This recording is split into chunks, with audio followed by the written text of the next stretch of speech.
विधायक सूर्यवली पटेल आप लोगों से आग्रह निवेदन कर बानी कि आजमगढ़ से सांसद पद के कर्मठ जुझारू एवं ईमानदार प्रत्याशी दिनेश लाल यादव उर्फ निरहुआ, जिनका चुनाव चिन्ह है कमल, कमल के सामने वाली बटन दबाइए और दिनेश लाल यादव को भारी मतों से विजयी बनाइए। निरहुआ लड़ल बा चुनाव, चारों ओरी उन्हीं के गुजल बनाम।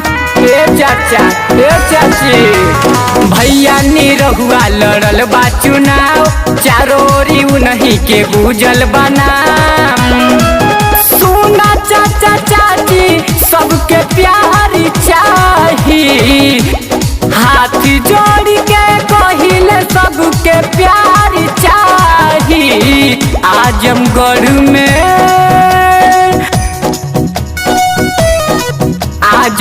में भैया निरहुआ के सरकार चाहिए। आजमगढ़ में भैया निरहुआ के सरकार चाहिए। बदल के रख देंगे मुकम्मल फिजा जमाने की। हमें तो जिद है दिनेश लाल यादव उर्फ निरहुआ भैया को भारी मतों से विजयी बनाने की। निरहुआ भैया जिंदाबाद जिंदाबाद जिंदाबाद। मिट्टी गरीबी सब कर मिली रोजगार हो, भैया निरहुआ जीती है सब बात तो यार हो। मिट्टी गरीबी सब कर मिली रोजगार हो, भैया निरहुआ जीती है सब बात तो यार हो।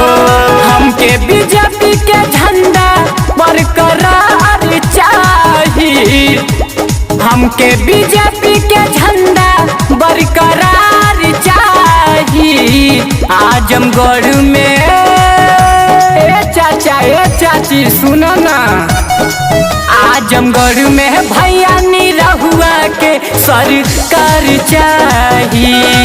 आजमगढ़ में अब की बीजेपी के सरकार चाहिए। नरेंद्र मोदी जिंदाबाद जिंदाबाद जिंदाबाद, आदित्यनाथ योगी जिंदाबाद जिंदाबाद जिंदाबाद, निरहुआ भैया जिंदाबाद जिंदाबाद जिंदाबाद।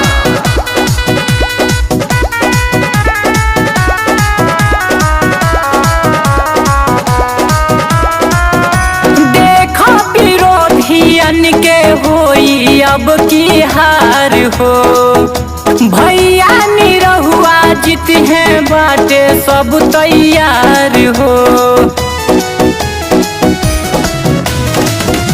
देखा विरोधियन के होई अब की हार हो, भैया निरहुआ जीत है सब बात तो यार हो।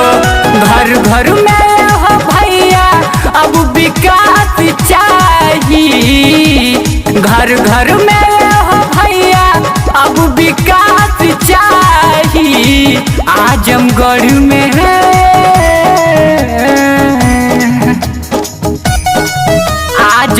में भैया निरहुआ के सरकार चाहिए। आजमगढ़ में अब की बीजेपी के सरकार चाहिए।